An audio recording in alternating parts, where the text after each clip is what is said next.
La electricidad es algo común y corriente para nosotros. Sin ella la vida moderna sería inconcebible. Empezando por la máquina de café, pasando por el PC o por la lámpara y llegando hasta las fábricas industriales. Nada funciona sin corriente eléctrica. Pero, ¿qué es la corriente eléctrica?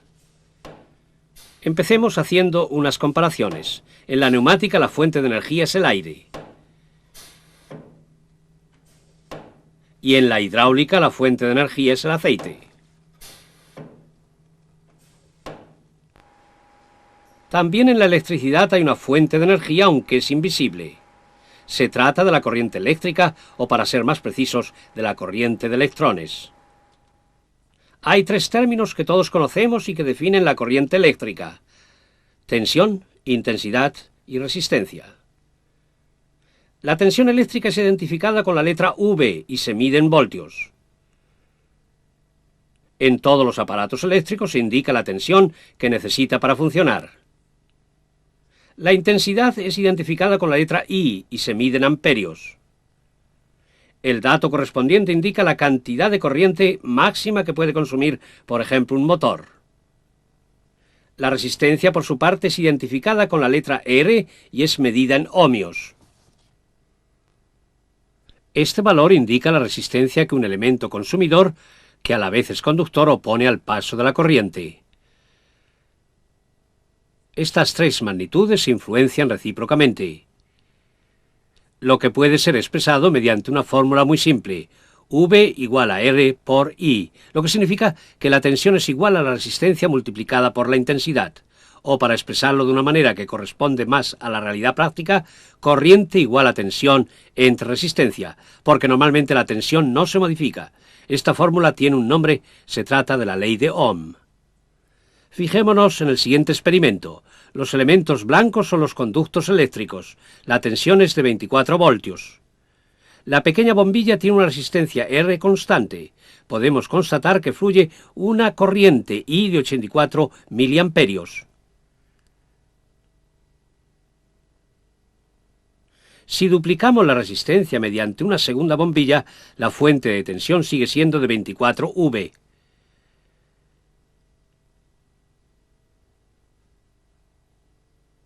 Pero las dos bombillas que consumen corriente y que están conectadas una detrás de la otra provocan una división de la tensión en función de sus respectivas resistencias. Vemos que obtenemos 2 veces 12 V. Las bombillas ahora tienen una luz más tenue, ya que la corriente también ha sido reducida a la mitad, alcanzando ahora 41 miliamperios. Esta es precisamente la desventaja que tiene la disposición en serie. Tratándose de una conexión en paralelo, tal como vemos aquí, la situación es diferente. Dado que cada bombilla forma con la fuente de corriente su propio circuito, cada una dispone de la totalidad de la tensión.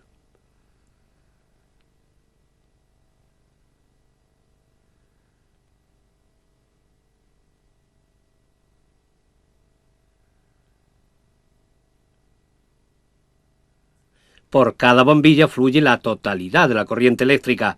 Las dos bombillas se iluminan con la misma intensidad que se iluminó la bombilla sola al principio del experimento. Esta es la razón por la cual normalmente solo se usan conexiones en paralelo en sistemas eléctricos. Ya hemos dicho varias veces que fluye corriente, pero ¿por qué fluye? ¿De dónde viene y hacia dónde va? Utilicemos un acumulador como fuente de corriente. Vemos que tiene dos conexiones, o para ser más precisos, dos polos, un polo positivo y un polo negativo. Si conectamos una bombilla a uno de los polos, no sucede absolutamente nada. Solo si también conectamos el otro cable al segundo polo, se enciende la bombilla, porque ahora está cerrado el circuito, por lo que la corriente puede fluir. Además, no importa cómo se conecte la bombilla, puesto que se ilumina dando igual qué cable se conecta con qué polo. Lo único que importa es la diferencia de tensión existente entre los polos. Pero, ¿por qué se enciende la bombilla? ¿Por qué varía la intensidad de la luz? Estas preguntas también las podemos responder recurriendo a la ley de Ohm. La espiral de la bombilla tiene una resistencia que por lo pronto supondremos que es constante. Siendo la tensión de 12 V, fluye una corriente de 41 miliamperios. La resistencia de rozamiento provoca un calentamiento de la espiral cuando pasa la corriente hasta que se pone al rojo vivo. Si aumentamos la tensión a 24 V, la corriente se duplica a 84 miliamperios, lo que significa que ahora pasa la doble cantidad de electrones por la espiral, con lo que ésta se calienta aún más. Así la bombilla se ilumina con mayor fuerza. Hablemos brevemente de la potencia eléctrica. Las dos bombillas reciben corriente de la misma tensión, pero aún así una se ilumina con más fuerza que la otra. La razón es que la toma de corriente es diferente. La bombilla menos clara es de 25 vatios, por lo que fluye menos corriente que a través de la bombilla más clara, que es de 60 vatios. El vatio es la magnitud de la potencia eléctrica y es el resultado de la multiplicación entre la tensión y la intensidad. Todas las unidades consumidoras de energía eléctrica que funcionan según este principio y que ofrecen luz y calor son denominadas consumidores óhmicos. Fijémonos a continuación en un fenómeno que todos conocemos muy bien, el cortocircuito. ¿Qué sucede realmente cuando hay un cortocircuito? Si unimos los dos polos de una fuente de corriente, fluye una corriente muy alta, ya que los electrones no son frenados por ninguna resistencia ofrecida por una unidad de consumo. En consecuencia, se produce una temperatura extremadamente alta que provoca la fundición del conductor o la destrucción de algún elemento.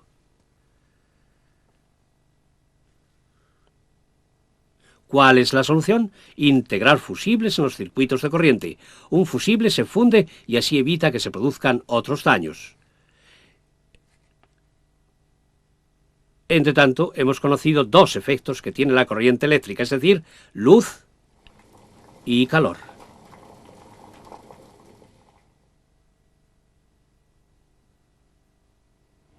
Otro efecto importante que tiene la corriente eléctrica es la generación de campos magnéticos.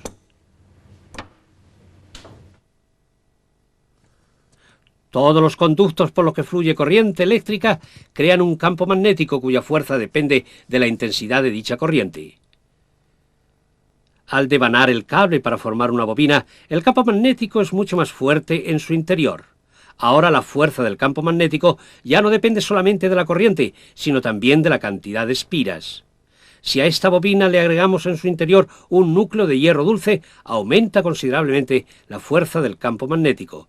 Este es el principio que hace funcionar a los electroimanes.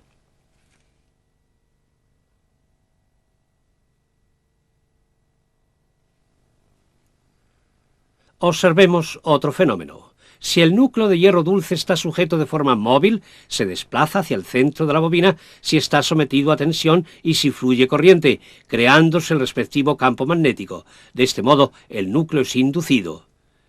Este fenómeno específico lo volveremos a tratar cuando hablemos de las electroválvulas.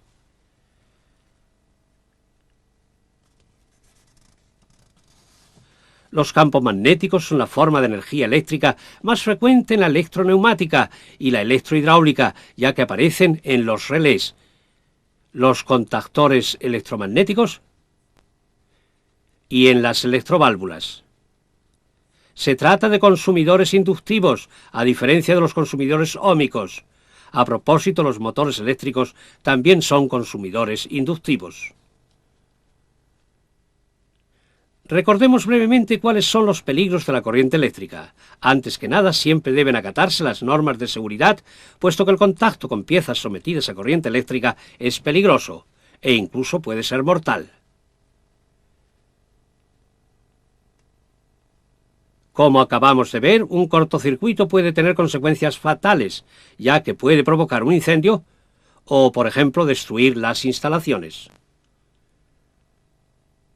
No olvidemos otra regla muy importante. Únicamente el personal técnico especializado debe efectuar trabajos en instalaciones eléctricas. Además, se sobreentiende que los trabajos solo deben realizarse si está cortado el suministro de corriente eléctrica. Continuemos con las normas de seguridad. Los cables de alta tensión obligatoriamente tienen que estar tendidos de tal manera que estén fuera del alcance de personas y que no pueda producirse una descarga. Por eso, los cables eléctricos deben estar aislados y siempre que sea posible se utilizan tensiones pequeñas. Con ello completamos las informaciones básicas sobre la electroneumática y la electrohidráulica, en las que la corriente eléctrica, en su calidad de portadora de la energía para las funciones de control, y el aceite, o respectivamente el aire, en su calidad de portadoras de la energía de trabajo, se complementan idóneamente.